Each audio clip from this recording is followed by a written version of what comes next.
ব্রাজিলে আজান দেওয়া যায় না, আর্জেন্টিনায় আল্লাহর নাম নেওয়াই যায় না। ফেসবুকে এমন একটি তথ্য দেখা যায় হর হামেশায়, কিন্তু সত্যি কি তাই?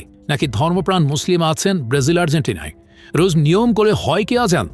বাংলাদেশে একটি গুজব আছে যে ব্রাজিলে আজান দেওয়া নিষেধ, কিংবা আল্লাহর নাম নেওয়া নিষেধ আর্জেন্টিনায়। বিশ্বকাপ আসলেই এই গুজবে অনেকে হাওয়া দিয়ে থাকে, কিন্তু মোটেও বিষয়টা এমন নয়। রোজ নিয়ম করে ব্রাজিলে হয় আজান, আর্জেন্টিনায় আছে অনেক ধর্মপ্রাণ। ফ্যাক্ট চেকের রিপোর্ট অনুযায়ী মূলত ব্রাজিলে কোথাও আজান দেওয়া নিষিদ্ধ নয়, এবং আর্জেন্টিনায় প্রকাশ্যে আল্লাহর নাম নেওয়ার ব্যাপারে কোনো নিষেধাজ্ঞা নেই। কোনো প্রকার নির্ভরযোগ্য সূত্র ছাড়াই ব্রাজিল এমন একটা দেশ যেখানে আজান নিষিদ্ধ, আর আর্জেন্টিনা এমন একটা দেশ যেখানে প্রকাশ্যে কেউ আল্লাহর নাম নিতে পারে না। শীর্ষ দাবিটি সামাজিক যোগাযোগ মাধ্যমে বেশ কিছু সময় যাবৎ প্রচার হয়ে আসছে। প্রথমে ব্রাজিলের বিষয়ে বলা হয় সেখানে আজান দেওয়া নিষেধ।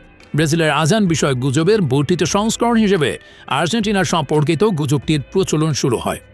জনপ্রিয় ফ্যাক্ট চেকার যাচাইয়ের মতে আর্জেন্টিনা এবং ব্রাজিলে মুসলমানরা সংখ্যালঘু বলে বিবেচিত বলেও তাদের নিজ ধর্ম চর্চার সুযোগ রয়েছে।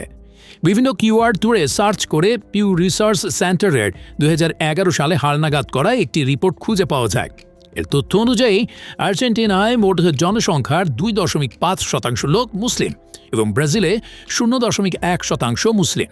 হার্ভার্ড ডিভিনিটি স্কুলের তথ্য মতে ব্রাজিলে 2 লক্ষেরও বেশি মুসলমান রয়েছেন, যা দক্ষিণ আমেরিকার দেশগুলোর মধ্যে সর্বোচ্চ। শিয়া এবং সুন্নি উভয় ধরনের মুসলিম দেশটিতে বসবাস করে।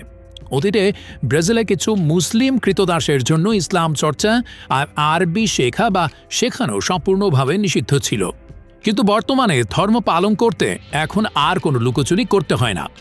ধর্মচর্চার জন্য বিভিন্ন শহরে একাধিক মসজিদ রয়েছে, সেখানে নিয়মিত নামাজ পড়া, কোরআন তেলাওয়াত সহ অন্যান্য ধর্মীয় চর্চা হয়।